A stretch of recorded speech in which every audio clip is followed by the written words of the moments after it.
following intensive care episode is brought to you by the Scarred Elite, our amazing supporters from Sirenicide's Patreon. Patrons like Rose Trunzo, Sarah Bushyhead, Dawn Watkins, and Jamin Areola. Please join the ranks today. Find out more at sirenicide.com/donations.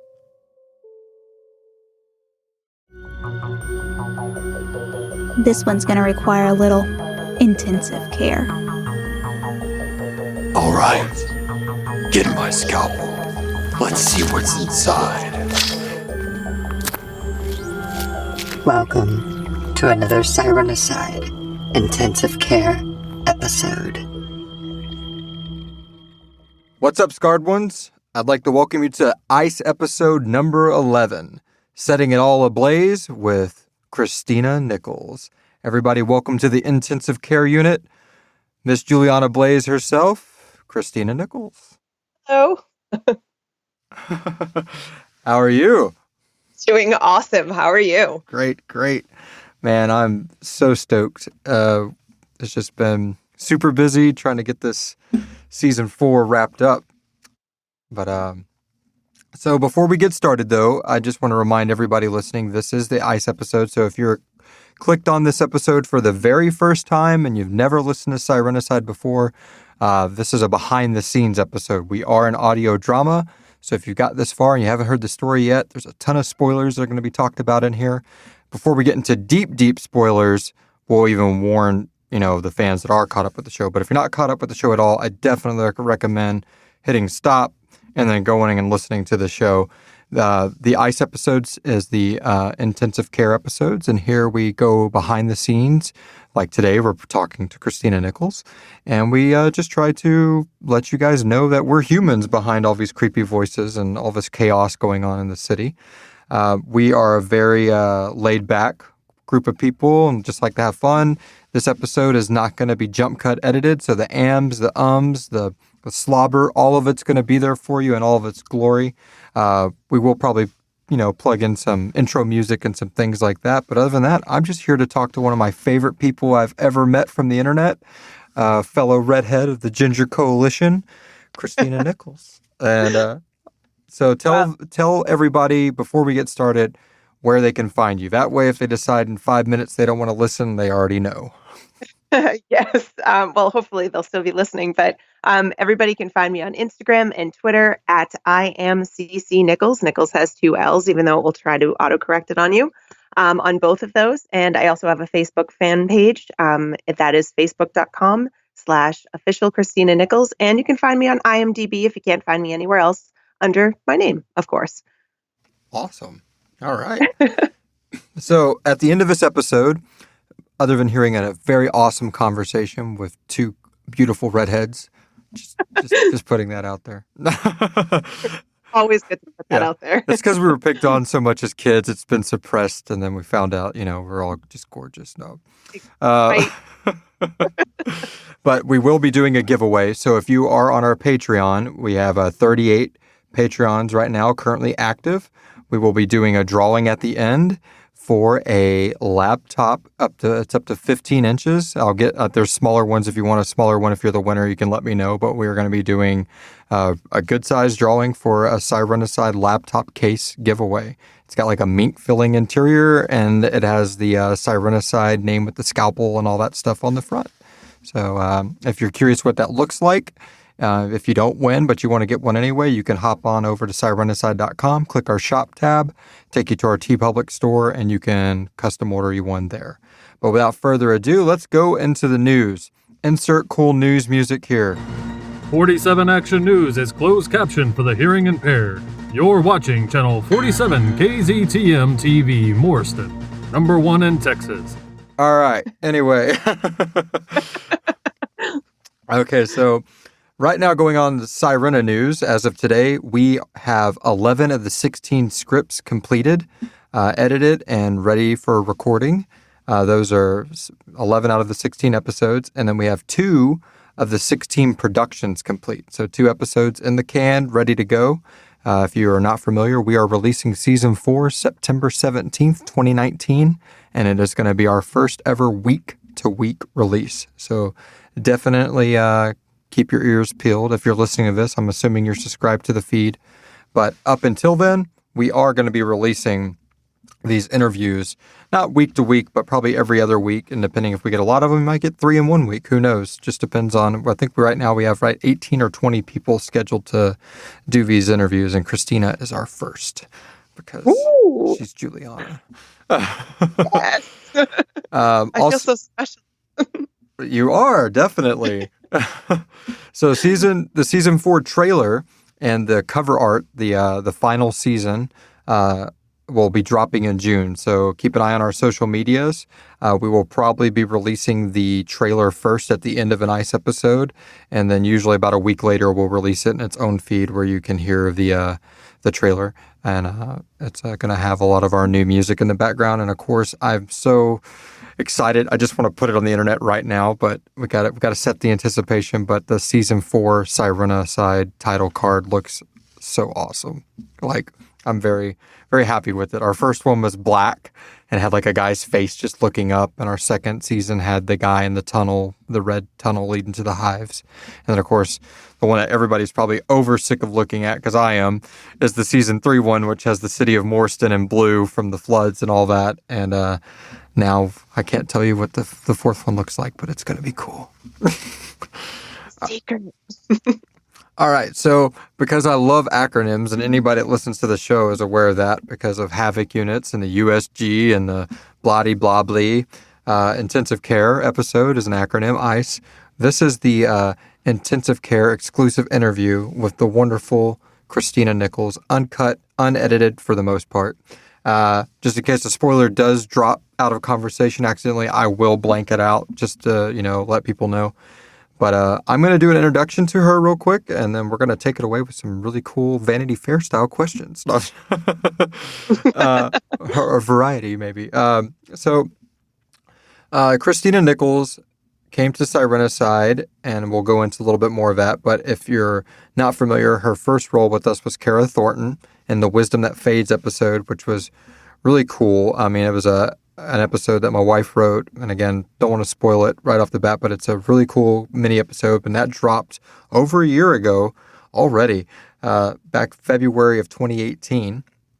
And then she came back into the fold as her main character for the series because we were so impressed with Kara's performance, we had to make her the voice of Juliana Blaze.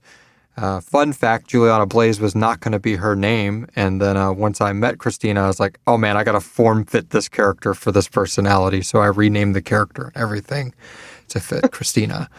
That dropped on Clear the Bones from Your Heaven, which is a very heavy hitting episode because it is a homage to Gunship's The Mountain. Like every single lyric from the song is in that episode and elegantly placed throughout it where you would never know it was song lyrics. And then she played the red-robed woman in the Keeper episode, and she's been a reporter named Rhonda on one of our episodes, and the red suit woman in Search Of, which turns out to be the red-robed woman, so double. So, Christina, what have you been up to lately? Oh my God. Lately, so many awesome things have been happening lately, but unfortunately, most of them are things I signed NDAs for, so I can't even brag about them, which is awful. But just working and just trying to even get more work. Trying to get as much in as possible. Well, Christina is a professional voice actor and amazing at it. So if you are listening to this and you're creating an audio drama or you need a voice actress, definitely hit her up, inbox her at one of the social medias she listed above. And if you just curious of how her work is, you've heard her. She's Juliana, and she does an amazing job of it. I mean, I love it. Thank you. All right. So how did you get into voice acting? I'm just curious.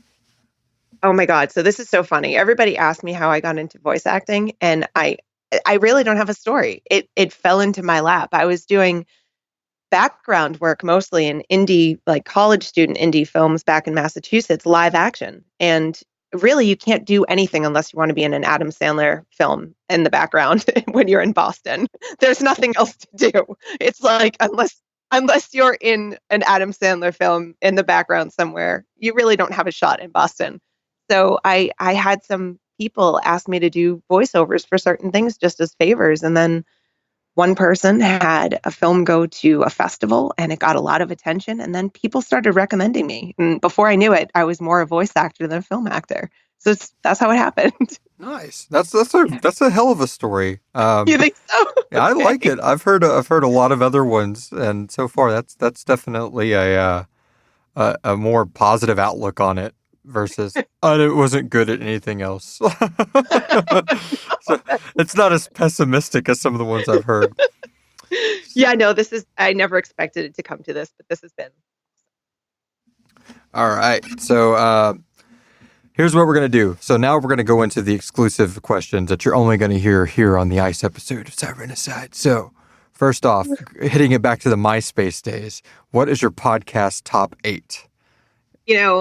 I'm going to sound so lame, but I really don't listen to many podcasts. Honestly, gasp. I know, don't hate me.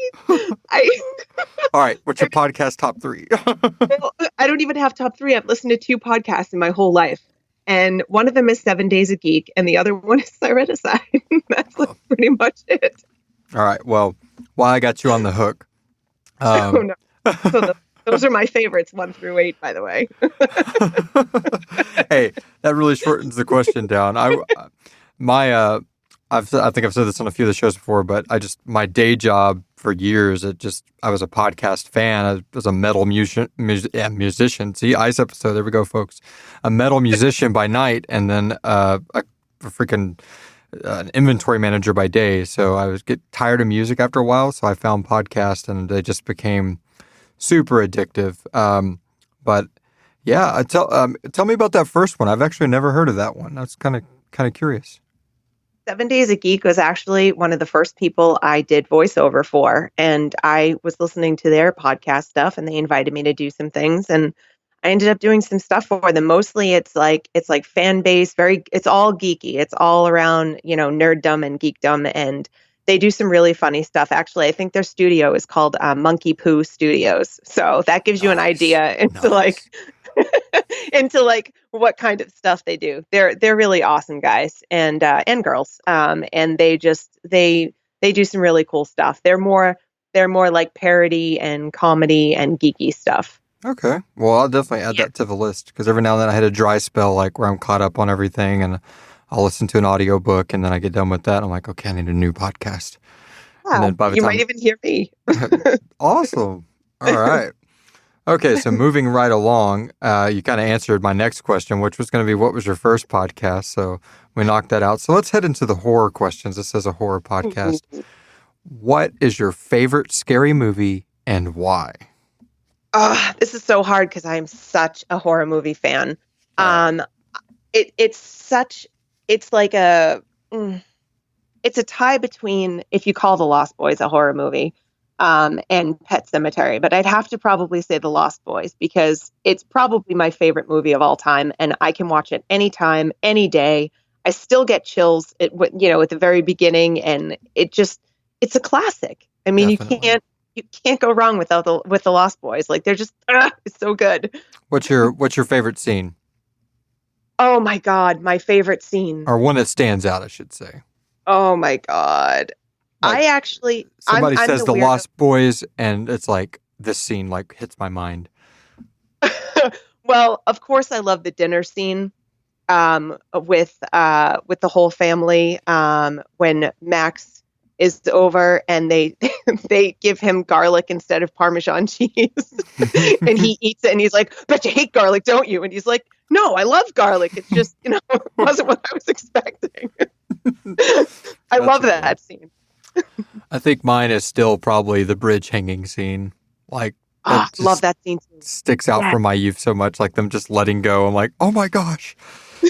Yeah, but I mean, the whole movie is just gold. There's nothing wrong with that movie. No, it's a great movie. And it holds up so well too. Like I know with the the gunship and all that stuff coming and paying homage to it. It had like a popular resurgence in a lot of the smaller circles I'm involved with online, and you come across people who had never really seen it, and then you'd ask them after they saw something that referenced it, like, I didn't realize that was Keith Sutherland in there. It's like, what? That is his movie, man.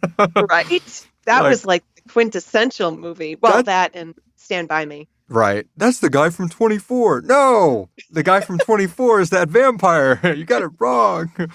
Oh, man. But yeah, that's a great pick. And I still always believe that if it could scare the pants off of like a 5-year-old that's never seen it, then it's still a horror movie. I mean, I get it's not a slasher, but it's not a drama either. It's got drama in it, but it's a horror movie at heart. It's a vampire movie all day long. Yeah, that's true. That's true. A lot of people would probably, cast it aside as a scary film, but I don't know. I've always seen it as like a creepy film. If anything, it's a good gateway film to like other scary movies. Like it's a good stair step. Like I used to show people who had never really been in the horror before, like Interview with the Vampire, because I still consider it's one of my favorite horror movies, and I know it's a ton of drama, but at the same time, there's a lot of gore in it, and it's like if you can stomach this, then moving on to things like Evil Dead and things like that are going to be a lot easier than just stepping right off into full-blown horror, or then stepping full-blown slasher like, Freddy Krueger's and Michael Myers and those kind of things. But that's Definitely. a good pick. Yeah, and Interview with the Vampire is too. My daughter is named Claudia after Claudia from Interview with the Vampire. Oh, that's awesome. Yeah, so have you ever? She hates it, but I'm like, too bad. That's your name. Have you ever seen the? I just got it a few years ago, but they did a version of Interview with the Vampire from Claudia's point of view, and it's a graphic novel, and the whole book is in like antiquity or septa, except for red. Everything red is red, like the blood is red. So it literally, the book starts when she opens her eyes, and it ends at her death, but it's all from her point of view. Like, it's not from Louis or Lestat's point of view. It's really cool. I just came across it a few years ago. I was like, I did not know this existed. This is amazing. But it's a graphic novel too. So everything's, pictures and dialogue. So it's pretty cool. I love that. I'm going to have to look for that because that's something I would be very interested in. I was obsessed with it, obviously. Obsessed with Interview with the Vampire. And it's done like in like an anime style animation. It's really cool. Like Vampire Hunter D almost kind of style. It's really cool. And the cover, or the cover to the cover, as I always call them, it's got like a matte finish to it. So it's really nice. But nice. Yeah, I got that, and I think I got that for Jessica McAvoy for a gift one day too, from the show, because we were talking about Interview with the Vampire, and I was so impressed with it. It's like, oh, you got to see this. This is really cool. Nice. That's awesome. All right, so now that we're talking about books, what's your favorite book and why? It doesn't have to be scary. It can be any book. It is scary. It's Pet Sematary, hands down. It's my favorite book in the world, and I'll tell you why. It taught me about death in a time like when I was most afraid of death. I was 9 years old, I think, when I read the book, 8 or 9. And like it explained death in a way that no other film or book had ever done. It did it from the point of view of how, like, showing how death affected loved ones that were left behind. And that was poignant for me when I was a kid, and it was like at a time when I was like, I was really starting to ask those questions about like, what happens after death? Does anything happen after death? And I'm really afraid that I'm going to die. So that book, it carried me through all that. And I don't know why, because you think it would make me more afraid, but for some reason, it's always been my favorite book. I still have my original. I think it's a first edition copy too. Nice. Yeah, it's awesome. The guys at the Scary Dad podcast, we were doing a convention a few months back now. And they had a first edition of Misery, and I was looking at it, and I was like, wow, look how worn the pages are. Like, you could see the age in them. I was like, and it was a hardcover, too. I was like, this is awesome. I might have that same book, actually. I have the hardcover one that's all yellowed, and I mean, I wouldn't say gross. So we'll keep it grounded in the 2019 times. I know you saw the movie, and we talked about it a little bit privately, but what's your Cliff Notes review of the newest, I guess, retcon to it? Okay, so my Cliff Notes would be, don't expect it to be like the first one, because it's not. But if as a standalone horror film, you can enjoy it if you're not if you're not too focused on the fact that it's not everything that you're going to expect from it. That would be my review right there. That's good. That's all. I took my son to see it. He's 11. Me, him, and my wife went and saw it, and I really, the only thing I enjoyed the movie. Like you said, it's just a horror film. It was a really cool take on it, and but I went in there and I did something I normally do, which is like, well, I know Game of Thrones is a big fiasco right now because of things like this, but I tried to go into stuff like that and not embody the source material at all. Just like clear it out of my head. Like, this is this movie that's based on this material, but it's not a representation. I'm not trying to remake this material. It's just like what influenced this story on it. Like, because if you look at it like that, like every superhero movie would suck because it'd be like, that is not exactly like the comics. It's never gonna be. So I try to apply that same idea to like The Walking Dead and Game of Thrones and anything else. Like we watched Sharp Objects. I don't know, spoilers for Sharp Objects on HBO. Really, really good. But there were some variations from the book, and things like that don't upset me as much because I try to just like almost separate myself from it. And then I like to go through at the end of it and try to do a compare and contrast kind of thing. I would say my favorite issue, and this is spoilers for the new Pet Sematary, it just has a better ending. I like the seeing the family the way they are. I'm not going to get too deep into spoilers, but that scene when you see the movie, if you haven't seen it yet, that was really like eerie to a different level for me than I feel like where we leave off, which I'm not going to, spoiling the original or the book at this point. I'm sorry, folks, if you haven't read the original Pet Sematary or watched the original movie. I mean, 30 years, guys. Yeah, exactly. The ending of that one was always like the hit or the miss for me in that movie. Like, I love the jogger. Obviously Herman Munster. like everything about that movie. I mean, I saw it when I was 4, and I think I told you this, but I don't know if I've ever told the audience. But that was actually my first movie in theaters, and it's because I went with a family member that was supposed to take me to see. I think it was Ninja Turtles 1 was in theaters at that time. Not Secret of the Ooze, but the one before that. I think they came out like a few months of each other. And they wanted to see Pet Sematary. It's one of those things like, oh, he could handle it. I could not handle it. I got home and I didn't ever want to touch my cat. My cat's name was Smokey, and it looked just like Church. And I didn't want anything to do with it ever. I really did. Like, I never, like, that cat ended up, I think, passing away. It was already pretty old by that point, but I never showed it the love and affection again like my parents and brother did, just because that cat's evil. I saw the movie. That cat's evil. Like it messed with me. Well, I guess the way like Pennywise has messed with a lot of people. Like, I didn't like gray cats for a long time because of Church. Mm. As an adult, it's funny, but as a kid, it was horrifying.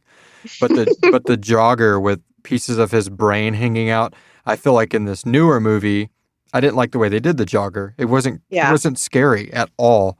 I mean, but same token, he's not like, I can't go no further. I'm in this truck. Like the original, like there was little things that felt kind of cliche and cheesy in the original movie, not book, that in the movie, I feel like they did the jogger a lot more justice as far as his narrative, but his horror appeal was like not scary at all. It was like comforting, which was weird.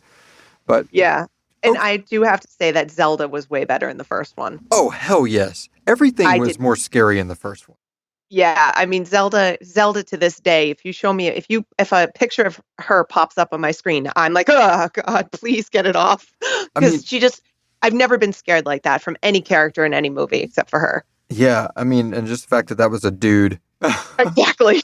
Exactly. But I will say, I'll give the new film its props. I mean, spoilers a little bit, not much, but like there's a scene where it's got to do with Zelda where you don't see her, but you feel the impact of what happens to her.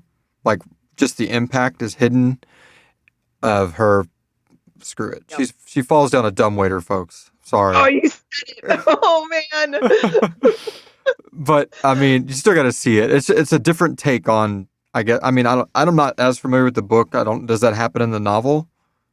The dumbwaiter? No. Okay, so that was a completely new idea. And that was the scariest part. Like, to me. Like just Probably, yeah. but it wasn't because it has nothing. And that's why I don't really consider that much of a spoiler, because it has nothing to do with the fear of her.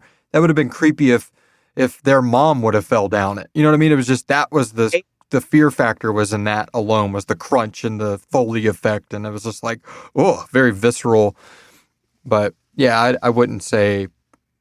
I would say that there's parts of it I like that they did that weren't in the original movie, but I think that's an amazing pick. Like as far as the book, I mean, it's I'm not a Stephen Kingophile like yourself. I know you're a big one, Yes, and huge.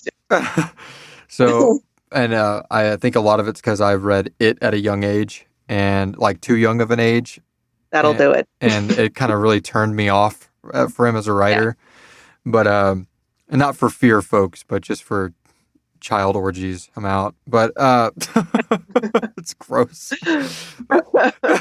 Anyway, so yeah. All right. So I know that you have done some Twitch streaming in the past, and that you've played your fair share of some video games. What would you say a favorite video game? And it can go all the way back to your childhood if you want. It could be something currently you're jamming. What would you say that would be? You know, I've been playing video games since Atari and ColecoVision, and honestly, I have to say that out of every game that I've ever played, The Last of Us is always at the top of my list. Always. It's always there because the replayability on that game is just incredible, and the characters, the voice acting is absolute. Of course, that's something I pay attention to. It's so incredible, and the storyline, it's just all so good. And honestly, every time somebody asks me what my favorite game is, that is always the first thing that comes to my mind. So out of every game I've played, and I've played on every platform and PC, it doesn't matter. Right. The Last of Us is always the first thing that comes to my head when people ask that question. So there's no doubt that's the one right now. All right. Is it the atmosphere too? Like, I mean, I remember the scene where they're like riding in the crew cab, bluish looking truck, and then they like cut to, I mean, I'm not spoiling anything, but when they cut to like just some of like when they're just going by, I remember like the ambience coming out. That's very early on in the game that still sticks with me. I mean, there's a lot of those stuff that really sticks with me. It's a hell of a story that we definitely will not spoil here, but that's a really good pick. Is that what you're currently playing too, or is there anything that's on your day-to-day palette right now, or? Well, my daughter's always has control over the PS4, so I don't really get to play that much. But the thing that I have been playing is, of course, Red Dead Redemption 2. Nice. And it's so funny because the same thing I was just going to say about The Last of Us is like basically the same thing that makes Red Dead Redemption 2 stick out a little bit is the change of seasons. You don't really get to see that a lot, or it's not really change of seasons in Red Dead Redemption so much as it is the area that you're in. Right. But you don't see many games that the seasons change. You get to experience, summer, spring, fall, and winter. Right. So like in The Last of Us, when you're Ellie and you have to shoot the deer. Oh, so like, okay. You know what I mean? Like Yep. stuff like in the winter, and you have to follow the blood in the snow, like stuff like that. But the same thing with Red Dead Redemption. I mean, it's just that game is so well put together, and I am so sad I wasn't a voice actor in it. But You would have been a good. awesome. Are you listening, Rockstar? Take notes. Right. And they have a red-headed character in the online game. Oh. She has red hair. I'm like, that could have been me. What are you doing, Rockstar? Could have been me. Yeah, I really enjoyed it. I actually took I took like 4 days vacation last year when the game dropped from work and just powered through it straight, like story mode. I haven't even gotten to beat it yet. Yeah, I rolled credits on it literally about 9 hours before I was due back at work. It's not that long of a game, but I still have children in life that came in the podcast, obviously, so I run aside in between. But I was like, I am not going back to work until I beat this game. And if you go to my YouTube, I did Twitch stream a lot of it, but I sent some of it over to YouTube, and it just got to the point that I was having some issues with the internet. I'm like, nope, I don't care streaming.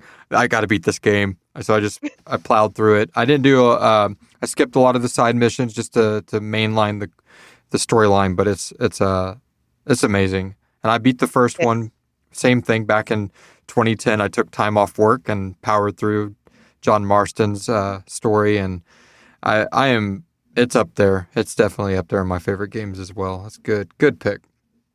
All right. Really? So, segueing off of media, what is your favorite color? And more importantly, what's something that you own that proves it? This is the weirdest way to ask what my favorite color is. I love it. Okay. Well, I usually tell people that blue is my favorite color, and I guess that's true enough. But everything that I guess it's not really a color, but I love it. I love black. And everything that I own is black. So I guess everything that I own proves that the color black is at the top of my list. If you see me, chances are I'm wearing all black. So what's one of your favorite black items you have? Oh my God. I have a vest, like a kind of like a double-breasted vest, but at the bottom, it has this kind of like flowy see-through material. So it's like super old school Gothic looking. Nice. So it kind of looks like a double-breasted vest / corset at the top, but then it like flows from like the waist down. And that's probably my favorite thing that I own. And now everybody knows that is definitely your favorite color. That's why I always ask that question like that. Because somebody will start describing this object or this thing or this book or a tattoo or something that'll make them go, this is why this is my color. So that's really cool. Definitely. All right, diving back in. If you could visit any place on the globe, where or what would it be and why? Like you got a ticket right now, just popped up right on your digital wallet, paid for, ready to go. See, this is so hard because I literally want to see everything and I can't make up my mind. Because I have like my number one tropical destination is Maldives, but the UK has always been at the top of my list. But now I want to go to Sweden because I'm learning Swedish. So I don't know. I can't choose. Well, if you go to Gothenburg, take me with you. Okay. I got some friends over there. Do you really? Yeah, I have friends over in Sweden too. And I was like, oh, well, I'm learning Swedish. I may as well go. But now have you seen the trailer for that movie Midsummer? Now I kind of don't want to go. What's that about? It's, I've seen the trailer. I went to see John Wick Chapter 3 times so far, and I always see the trailer. So I've seen this 3 times, this trailer, and I still can't really tell you what it's about because it's so weird. Huh. I think it's not a Sam Raimi film. It's by someone else. I can't remember who did it, but they did something else, and you'd think I would be able to remember. But it's basically about these people who go to Sweden for and they get invited to the Midsummer Festival, which is like a huge thing over in Sweden. Uh-huh. But like all this weird stuff is happening, but it's all like broken up, and it's just I'm in. It's really kind of like it's creepy and twisty. Like the trailer's really weird. So definitely look it up. Okay, cool. I'll definitely check that out. That's badass. Yeah. Yeah. So, but I would have to say that if I had a ticket right now, it'd probably be Maldives, just because I've always wanted to paradise. Go. It is paradise. I mean, the water alone is just outrageous. Nice. I think I when I asked Jessica this question originally, I told everybody then, but just in case you need a refresher, mine is still Skellig Michael because of The Force Awakens. Nice. Like that last scene with Luke, that just I know that you can only go there by helicopter, and I think they only let you like bring your own like on-person baggage. Like you can't bring anything with you to it because they don't want to ruin the island. I was watching something on Star Wars, I think that they could only bring like 800 pounds of equipment at a time, which sounds like a lot, but it's not for a movie. So I don't know again how true that is. I was reading up some stuff on that, but that's still here we are. I think I interviewed her at the end of 2017, so it's still on my top. I want to see that place so bad. Plus, it's Ireland. Exactly. All right. So, if you could visit any fictional place, where would that be and why?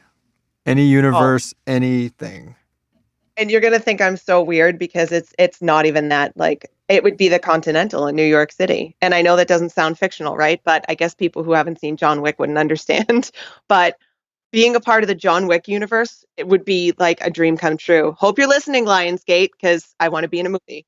I am so hooked on those films. It's outrageous. Like when I tell you I'm living, breathing, thinking, dreaming, eating, like everything is John Wick right now for me. So it would be badass. I want to be an assassin.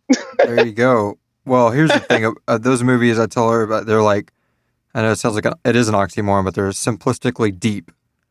And they're Yeah, exactly. beautiful. They're Yes.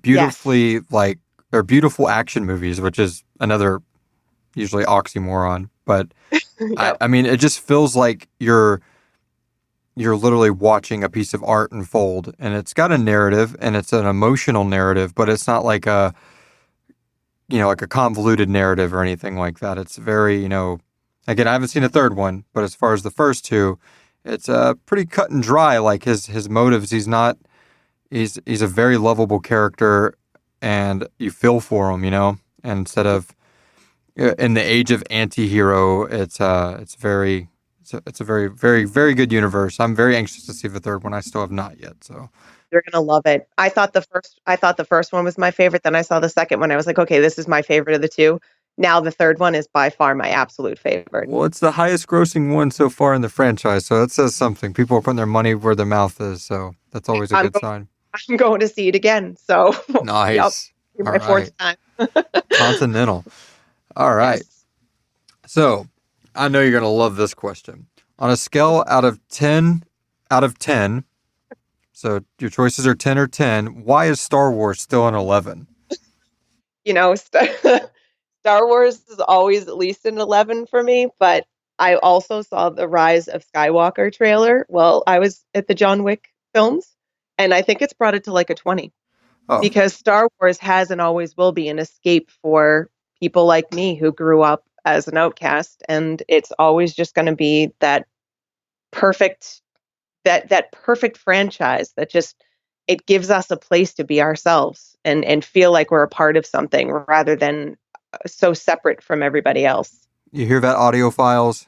Perfect franchise. No fractures in this foundation. That is a true Star Wars fan right there.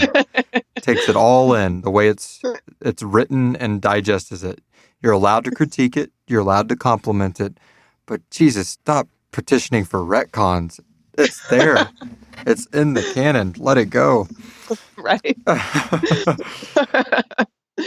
So yeah, that's a beautiful trailer. It's going to be an amazing movie. 42 plus years coming to a head. So I'm so excited as well. Me too. So, Lord of the Rings, Harry Potter, or Game of Thrones?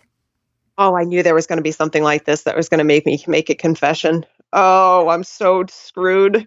You All ready? right. All right. I have a really, really tough confession to make, guys. I've never seen Game of Thrones. Okay. Don't kill me. That's Don't kill me. well. I tried watching it a few times and I just never kept going. I know. I'm awful. I know. All right. So Sorry. that drops one off. I know. I feel so bad because everybody's like, "What? You'd love Game of Thrones." I'm like, "I know. I just never continued with it. It just for some reason I watched a few episodes and then I never watched it again. And I see everybody talking about it. I'm like, sorry. Okay, so that leaves what? Lord of the Rings and Harry Potter? Yep. That's so hard.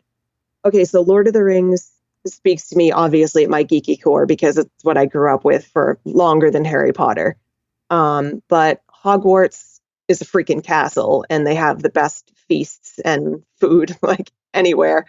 So it might win by a small margin. Plus, I have a Harry Potter tattoo, so I guess There you go. that would that would probably win out. But I hate that because I feel like I'm a traitor to the Lord of the Rings like universe because I've always been in love with Lord of the Rings.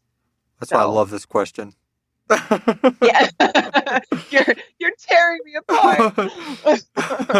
I can't.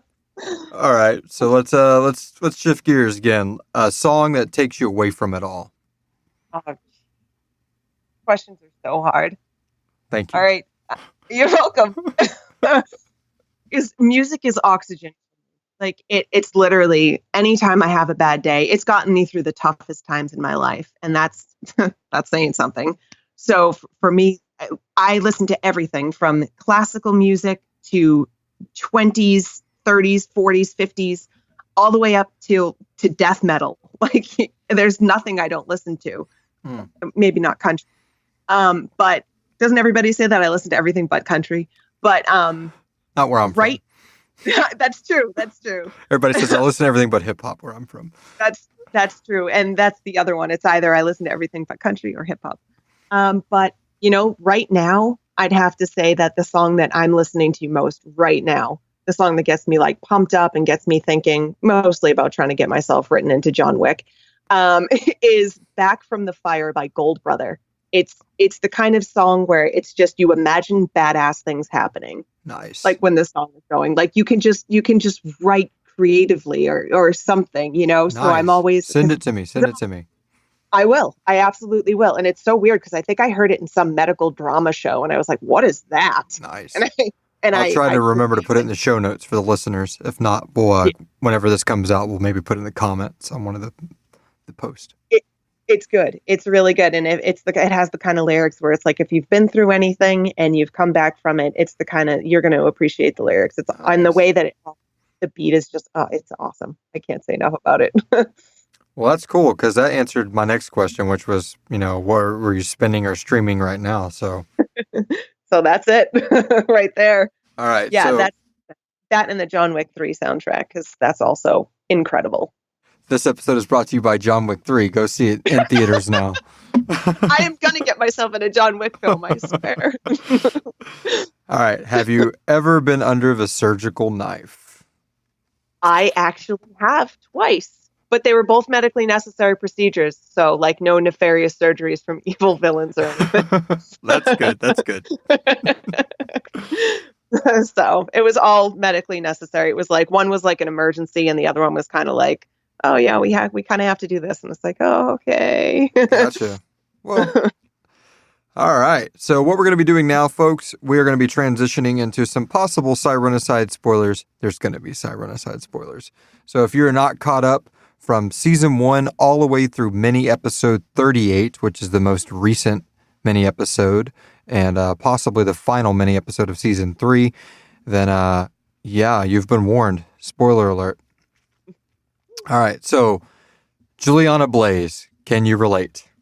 Oh, yeah, definitely. Obviously she's got fire, so that's something that we have in common. And I think that Juliana's been through a lot, and I think I kind of like relate myself into kind of like identify with the character in that way. I feel like she kind of tries to kind of like hold certain other people up. See, I'm trying not to do spoilers here, people. And it's fine as long as it's not season 4 spoilers. You're completely fine.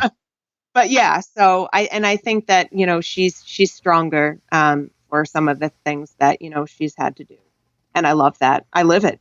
All right. So definitely. So when you're recording a character like Juliana, you're kind of like we're getting our space. We're in front of our microphones. We're in our little booths or whatever. And you throw the audio out there. You do the takes like 3 or 4 different times. And then how is it recording that versus hearing it within the context of it all together? Okay, so, well, recording it is like the best, to be honest, because I love being in the moment and becoming the character. That's like the thing I love most about, being an actress. So hearing it in context is kind of like a mixed bag for me, I guess I would say, because it's like hypercritical. I'm hypercritical of myself, and it's so funny because I tend to turn down the volume when I listen to myself. It's almost like I'm embarrassed that I'm listening to my own stuff.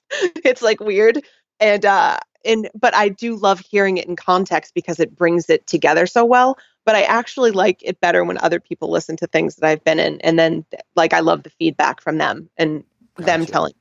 Because like I said, I kind of I turn down the volume. I'm like, no, I'm not listening to myself. Why would you think that?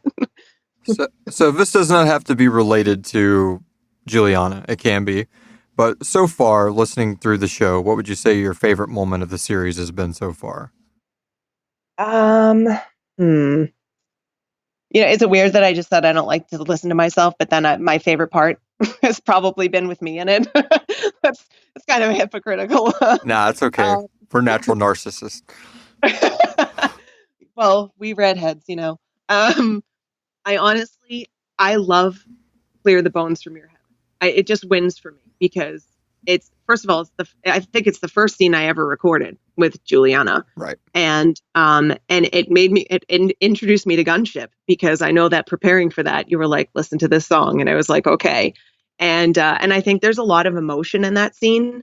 And it's so funny because now when I listen to The Mountain, I always think of that scene. Like without fail, that scene comes back, and it's almost like you can visualize the characters. So for me, that's probably had the most impact. And that's the thing that sticks out the most in my mind, because that was like, it was the first thing with Juliana, and that was such a great episode. Like it was, or a mini episode. It was just like you said, like the lyrics are in there, but they're scattered throughout, and they're so masterfully done that you don't know that it's like song lyrics. I don't know. It's awesome. Come on, we'll take the Ferrari.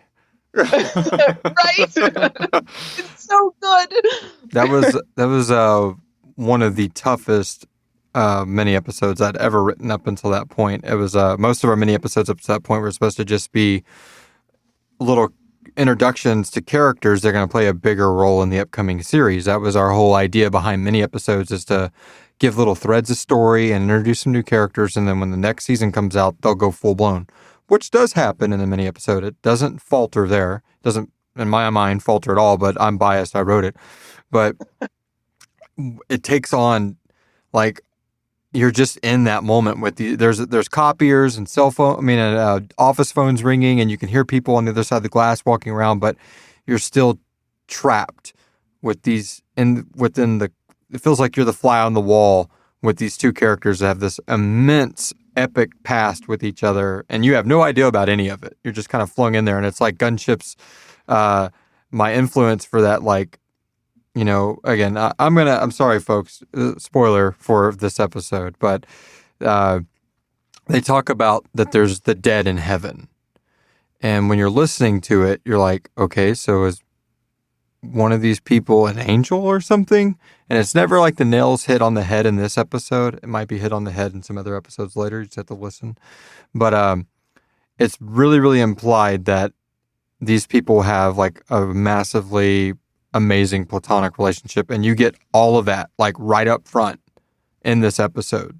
I can't believe I think it's like 7 minutes long. It feels like it could be an hour, but it's really well done. I have to give a shout out to Eddie Vile, not the character Eddie Vile, but the stage name, the student for the pen name for Eddie Vile. But he's the one that composed the soundtrack for that episode, and even at the end, he does like a slight arpeggiator, to give that synthwave style to the episode.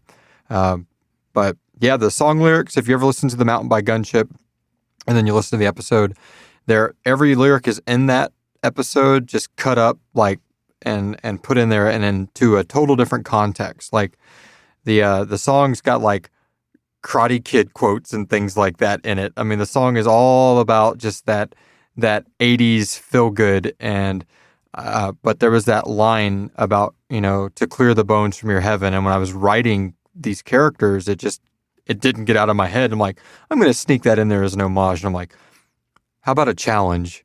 How about I try to include every lyric in here and make it make sense? Good luck. You know. You did it. You did it, and you didn't even just do it. Like it was perfect. Thank you. I appreciate that. You're welcome. You're welcome. I still, you know, it's kind of the same thing. Like you turn the thing down when you start talking. Like when I start rereading through my scripts, I'm just like, oh, this is already published, but damn it, I could have done this and I could have done this. I'm gonna George Lucas this. All right. So if you were gonna go through the anathema, the next great storm, the end all to be all, the end times, would you rather do it with Doc and his minions in the USG, the Dark Elite with Vima, your best friend?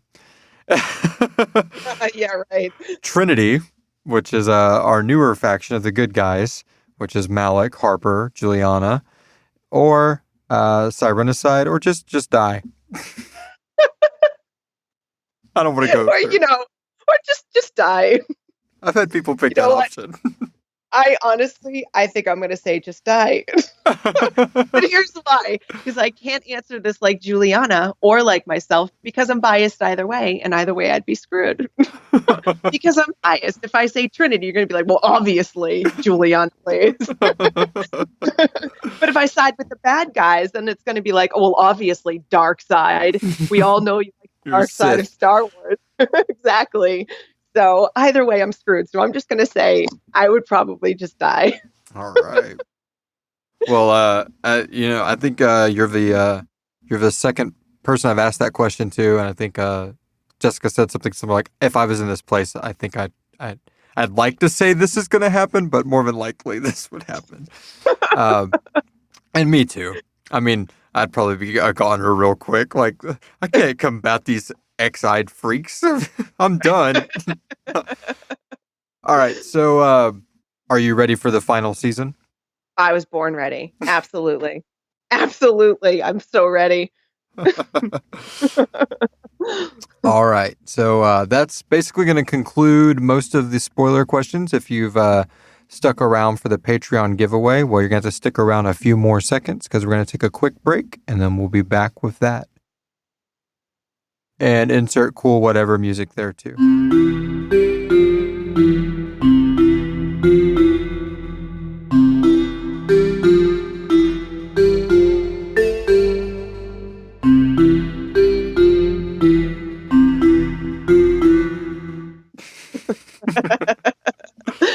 All right, welcome back. And now it's time for our second Patreon giveaway. Now, how this works is all active Patreons, whether you're just donating $1 or whether you're like Miss Bushyhead and donating $15 a month, or you're like my brother Jamin and donating $35 a month. That is just phenomenal. I mean, just blows my mind. I can't believe that. Thank you so much for the support. It really goes a long way. Or if you want to pick up the perks, they're going to be increasing over the summer. We're going to try to be restructuring some of our tiers. Right now, whether you're putting $1 in or you're putting $35 in, you're pretty much getting a ton of content. If you go to our Sirenicide Scarred Ones group, there's a lot of public stuff going on, which is nice. But there is a secret Patreon group that only the Patreons are in.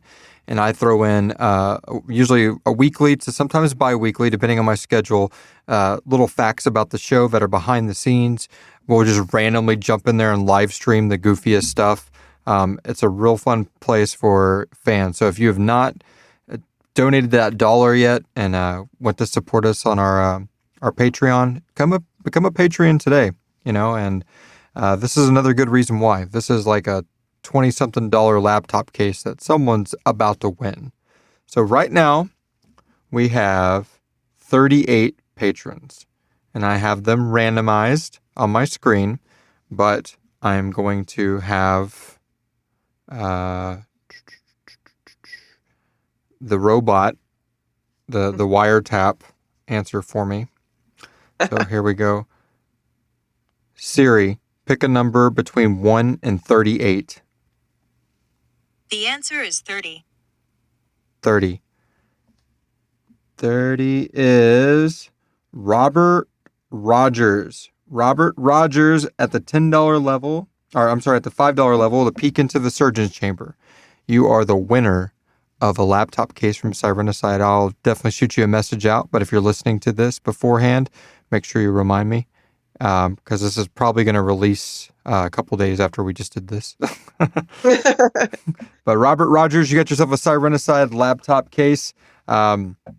So congratulations and thank you for your support. And the way this is going to work is now Robert will be pulled out for 2 weeks, just 2 weeks. Rose was our first winner. And since she won the first time, I went ahead and put her back in because she won like a month ago. So she was still back in here. Robert, the next 2 interview episodes, you won't be able to win, but you got your brand new laptop case, man. And then after 2 weeks, so come the 4th interview that airs, or no, right? No, the 3rd interview, you'll be back in that drawing, and so on and so forth. So if you win, you got a 2-week cooldown, and then you get charged back up with your buffs, and you're back in the game. All right? So thank you guys so much for joining us on ICE episode 11 with the wonderful, beautiful epically talented voice of Juliana Blaze, Miss Christina Nicholls. Again, one more time, can you tell them all of your tags, where they can find you, and where they go give you likes and loves and follows? Please do. You can find me on Instagram and Twitter with the same handle, which is I am CC Nicholls. Nicholls has 2 L's. I have a Facebook fan page, facebook.com/official Christina Nicholls, Nicholls with 2 L's. And on IMDb, under my name, Christina Nicholls, Nicholls with 2 L's. All right. Well, thank you so much for being with me here tonight, Christina, and all the, just to throw this out here, guys, Christina is such an epically professional voice actor, and not only she is active Patreon herself, and our Patreon, I'm sorry, I know it just offended a bunch of people, an active patron herself with the on the Sirenicide Patreon. She's also done a lot of just, low cost to volunteer things for our show. She's helped us out so much, especially like right after Harvey hit and flooded our studio. She's just been there, like post all that stuff, and has helped us out a lot. And I'm so glad that the interwebs brought us together. So, Too. Yeah. You guys are amazing. I consider you guys family. You're amazing. So what you guys got to do is do hashtag Lionsgate, hashtag John Wick, and share at Christina Nicholls to all those. And and let's get Lionsgate to notice this, because we just heard that the 4th one's confirmed. So let's get her in it. Yeah, I mean, not even just that. I'd be happy with a 5th or the 6th one. So please, you're making 6, so please, let's start it now. All right. Well, we're going to close out. The intensive care unit is now going to be closed. So all the patients, you guys can wait, scarred ones, and of course our elite scarred ones. Thank you so much for supporting us in everything we do, and we will see you next time. Bye. All elements of Sirenicide are copyright 2019 by Atrium Dynamics unless otherwise stated. Any duplication of this production without the secured written consent of Atrium Dynamics is strictly prohibited. Please visit Sirenicide.com for more details.